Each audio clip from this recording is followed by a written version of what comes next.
रोज़ हम भगवद गीता से एक श्लोक पढ़ते हैं। सो लेट्स सी आज भगवद गीता से कौन सा श्लोक हमारे पास में आ रहा है। ओप्यूलेंस ऑफ द एब्सोल्यूट चैप्टर 10 का श्लोक 20। अहम आत्मा गुणकेशा सर्वभूतशया स्थिता अहम अदीश च मध्यम च भूतणम अंता इव च। I am the super soul, O Arjuna, seated in the hearts of all living entities. I am the beginning, the middle and the end of all beings. तो भगवान श्री कृष्ण बोल रहे हैं कि वो ही है सुपर सोल जो सबके हृदय में स्थित है। वो हर किसी के जैसे बोलते हैं ना, शुरू अंत मिडल, हर इंसान के शुरू से लेकर अंत तक वो हर जगह पे स्थित है, उसके हृदय में स्थित है। ठीक है, भगवान जो है वो ही शुरुआत है, वो ही मिडल का हिस्सा है और वो ही अंत का हिस्सा है। ठीक है, सो भगवान जो है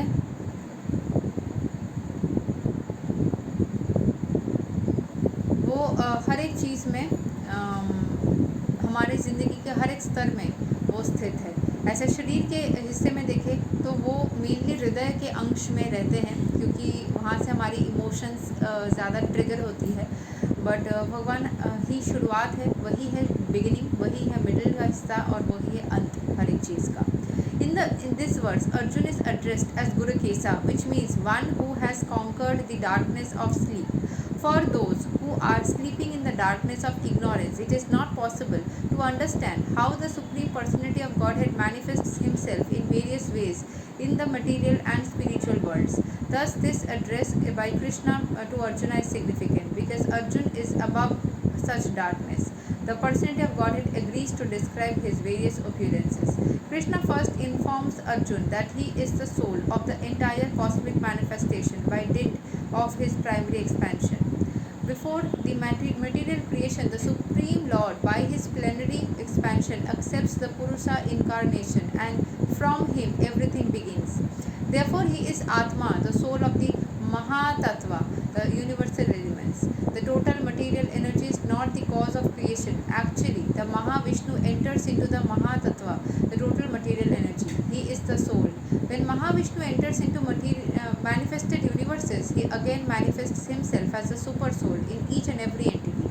We have experienced that the personal body of the living entity exists due to the presence of the spiritual spark. आज मैं पॉडकास्ट सुन रही थी, वहाँ पे मृत्यु को थोड़ा एक्सप्लेन किया जा रहा था कि जब भगवान श्री कृष्ण हमारे हृदय से, हमारे अंदर से निकल जाते हैं, तो सोल भी जो उनकी ही अनुगत है, उनके वजह से ही उस शरीर के अंदर एग्जिस्ट करी है, उनसे प्रेम करती है, वो भी नेचुरली निकल जाती है। नहीं तो वो निकल जाने के बाद में सोल उसके अंदर नहीं रह सकता। तो यहाँ पे स्पिरिचुअल स्पार्क हमारे अंदर है, भगवान की प्रेजेंस हमारे अंदर है। जैसे यहाँ पे है कि भगवान ने पहले तो वो जो पूरे कॉस्मिक जो मैनिफेस्टेशन है, जितनी भी सारी चीज़ें मैनिफेस्ट हुई है दुनिया में या फिर एग्जिस्ट कर रही है, उन सबका सोल जो है, आत्मा जो है, वो कृष्ण भगवान है। अभी कृष्ण भगवान जो है उनके प्लेनरी एक्सपेंशन के ज़रिए वो पहले पुरुष रूप को धारण करते हैं और फिर उनसे ही सब कुछ बनती है। वो जो सोल, वो सोल है जो महातत्व, जिससे पूरी यूनिवर्स क्रिएट होती है। टोटल मटेरियल एनर्जी जो है is not the cause of the creation. Actually the Mahavishnu enters into the Mahatattva. Mahatattva जो है यूनिवर्सल एलिमेंट्स के अंदर जो सोल एनर्जी है, उसमें महाविष्णु एंटर करती है। ठीक है, यहाँ पे एक समझना पड़ेगा, द टोटल मटेरियल एनर्जी जो पूरा शक्ति है is not the cause of the creation. ये क्रिएशन के वजह से पूरी शक्ति, पूरी मटेरियल एनर्जी नहीं आई है। ये पूरा मटेरियल एनर्जी जो है वो कृष्ण भगवान की या सुप्रीम एनर्जी के क्रिएशन के वजह से नहीं बनी है। जो महातत्व है, जो शक्ति है, उसमें विष्णु एंटर करते हैं और वही है टोटल मटेरियल एनर्जी। विष्णु के बिना उस प्रेजेंस, विष्णु का रूप के बिना उस प्रेजेंस की कोई मतलब वैल्यू नहीं है। ही इज़ द सोल, वही है आत्मा। जो महातत्व, यूनिवर्सल के जो एलिमेंट्स है ना, वो विदाउट विष्णु एग्जिस्ट नहीं कर सकते। जैसे हमारा बॉडी विदाउट आत्मा, without soul, without the spiritual spark, उसकी एग्जिस्टेंस नहीं होती है, वो एग्जिस्ट ही नहीं कर सकता। सो इन द सेम वे जो महाविष्णु है वो उस यूनिवर्स के एलिमेंट के अंदर एज अ सोल वो एंटर करते हैं। He is the atma, the soul of the Mahatattva, the universal elements. Universal elements के मैं एक छोटी छोटी अगर मिस्टेक करूँ आप लोग माफ़ कीजिएगा। महातत्व होते हैं यूनिवर्सल एलिमेंट्स, और उसका जो सोल है वो महाविष्णु है। जब वो उसके अंदर एंटर करते हैं तो उसकी एग्जिस्टेंस मतलब कुछ समझने लायक होती है, मतलब वो फिर एग्जिस्ट करता है। ही इस तरह, जैसे मान लो कोई आपने कंप्यूटर खरीदा, अगर उसके अंदर आप सॉफ्टवेयर नहीं डालोगे तो फिर वो कंप्यूटर चलने लायक ही नहीं बनेगा। वो जो सॉफ्टवेयर है वही है सोल, ठीक है। So when the Mahavishnu enters into the manifested universes, he again manifest himself as a super soul in each. जब जैसे महाविष्णु यूनिवर्स के अंदर मतलब यूनिवर्स के हार्डवेयर के अंदर घुस करके उसको चलने लायक बना देता है, फिर वो हर एक एंटिटी, हर एक लिविंग थिंग के अंदर भी उनके मतलब एज ए सुपर सोल वो सबके अंदर ही एनर्जी भरता रहता है। वी हैव, या खुद एग्जिस्ट करने लगता है। We have presence of the spiritual part, जिस वजह से ही हम एग्जिस्ट कर रहे हैं। हमारा जो बॉडी है वो भी इसी वजह से चल रहा है। Without the existence of the spiritual part the body can not develop. Similarly the material manifestation can not develop unless the supreme soul Krishna enters. जब तक कृष्णा नहीं एंटर करेंगे तब तक हम मटीरियली कुछ मतलब मैनिफेस्टेशन संभव नहीं होगा। As stated in the Subala Upanishad, प्रकृति आदि सर्वा भूतांतर यमी सर्वा शेषा च नारायणा। The supreme personality of godhead is existing as the super soul in all manifested universes. The three Purusa avatars are described in the Srimad Bhagavatam. They are also described in the Satvata Tantra. Vishnostu trini rupani purusakhayani atho vidu. The supreme personality of Godhead manifests three features as Karano dakayasi Vishnu, Garbho dakasai Vishnu and शीरो दकसई Vishnu in the material manifested. Vishnu के तीन अलग अलग रूप हैं, the Mahavishnu और कर्णो दकसई Vishnu is described in the Brahma Samhita. या करनार नवा जले भजति स्मा योगा निद्राम। The Supreme Lord Krishna, the cause of all causes, lies down in the cosmic ocean as Mahavishnu. Therefore, the Supreme Personality of Godhead is the beginning of the universe, the maintainer of the universal manifestation and the end of all energy. जो supreme Lord है कृष्णा, वो हर एक चीज़ जो घटना घट रही है दुनिया के, उसके रीज़न ही वही है। Lies down in the cosmic ocean as Mahavishnu, Mahavishnu के रूप में वो कॉस्मिक ओशन में लेटे रहते हैं। Therefore the supreme personality of godhead is the beginning of this universe. जो सुप्रीम पर्सनैलिटी ऑफ गॉडहेड है, मतलब जो भगवान विष्णु है, वो इस यूनिवर्स के बिगिनिंग है, मतलब उनसे ही सब कुछ बिगिन हुई है। द मेंटेनर, वो ही मेंटेन करते हैं एंड वही एंड कर देते हैं। अलग अलग चीज़ों के ज़रिए होता है, बट वही इस पूरे चीज़ को कंटिन्यू करते हैं, ठीक है। सो मतलब मेन चीज़ यही समझना है। मैंने ये चीज़ नोटिस किया है कि जब आप बहुत ज़्यादा भगवान की भक्ति करते हैं ना, आप ऐश्वर्य में जीते हैं। जैसे भगवान श्री कृष्ण को सुप्रीम एन्जॉयर बोला जाता है, उनका एनर्जी है एन्जॉय करना। आप जिस किसी के बारे में सोचेंगे, ये एक इनबिल्ट नेचर दिया है भगवान को, मतलब भगवान ने हमको, कि हम जिस किसी के बारे में सोचेंगे हम उनके जैसा या तो बनने लग जाएंगे या उनके एनर्जीज़ को हम ऑब्जॉर्व करने लग जाएंगे, और हमारे लाइफ में वही सारी घटनाएं घटनी स्टार्ट हो जाएंगी जो उनके लाइफ में होती है, या उनकी एनर्जी में जैसी वाइब्रेशंस है वैसी एनर्जी को ऑब्जॉर्व करके हमारी लाइफस्टाइल या हमारी ज़िंदगी वैसी बन जाएगी। अगर हम एक बहुत दुखी आ रही डिप्रेस्ड इंसान के बारे में सोचेंगे तो हमारी लाइफ में उसके प्रभाव आएंगे और हम भी वैसा फील करेंगे। अगर इसीलिए बोला जाता है कि आप हाई वाइब्रेशन सोर्स के आसपास सत्संग में रहो या फिर आप भगवान के बारे में सोचो, तो भगवान हमेशा ऐश्वर्य में रहते हैं, हमेशा सुख में रहते हैं, बट वो फिर भी हम्बल रहते हैं, फिर भी डाउन टू अर्थ रहते हैं। सो हमारे अंदर भी ना, जब हम कृष्ण भगवान की, मेरी पर्सनल एक्सपीरियंस है और यहाँ ये बोले भी जाता है, जब आप भगवान कृष्ण को बहुत मानते हैं तो आपके लाइफ में ना लक्ष्मी, या विष्णु को बहुत मानते हैं, लक्ष्मी की प्रेजेंस बढ़ती है आपके लाइफ में। मतलब मानो सुख सुविधाओं की वाइब्रेशन बढ़ती है एंड आपकी लाइफ बहुत सुंदर से चलने लग जाती है। So if you want to experience, इस रीज़न से मत एक्सपीरियंस करना कि हाँ कृष्ण भगवान की भक्ति करने से हमारी लाइफ तो बहुत ज़्यादा मतलब स्मूथ हो जाएगी, इसलिए नहीं, बस इसलिए करो क्योंकि उनका भक्ति करना चाहिए। We should do it because it is right to do it. वैसे होता है ना कि आपको रेड सिग्नल में स्टॉप करना चाहिए बिकॉज वो राइट है, नहीं तो गड़बड़ होगी, ठीक है।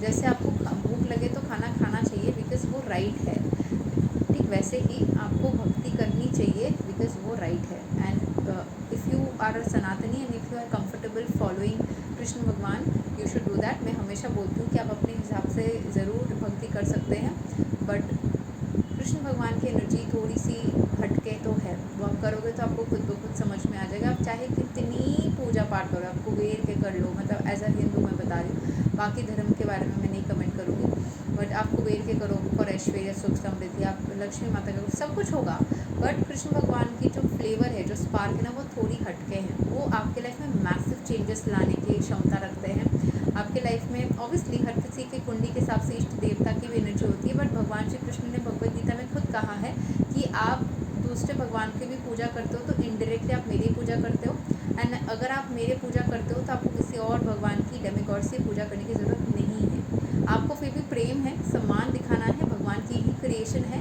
अलग डेमिगॉड्स आप ज़रूर सम्मान दिखाओ, बट आप ये बात को जान लो कि भगवान श्री कृष्ण जो है वही सर्वस्व है, और उनको अगर आपने ज़िंदगी में उतारा और पाया तो आप डिफरेंस महसूस करोगे।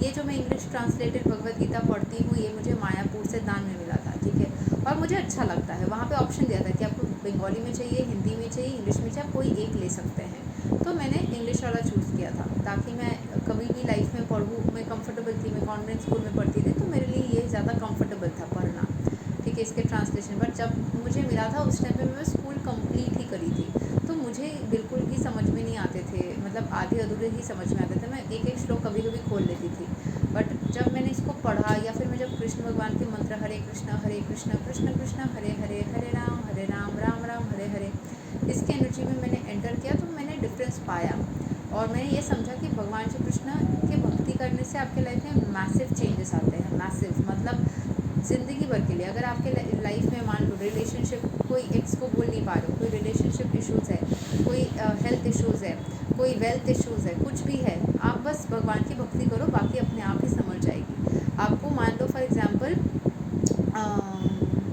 ऐसा है कि सैटर्न का कोई फेस्ट चल रहा है और आपको सेवा करना चाहिए, एनिमल्स का, प्लांट्स का सेवा करना चाहिए, बट अगर आपकी टाइम ख़राब होगी ना, आपको सेवा कर ही नहीं पाओगे।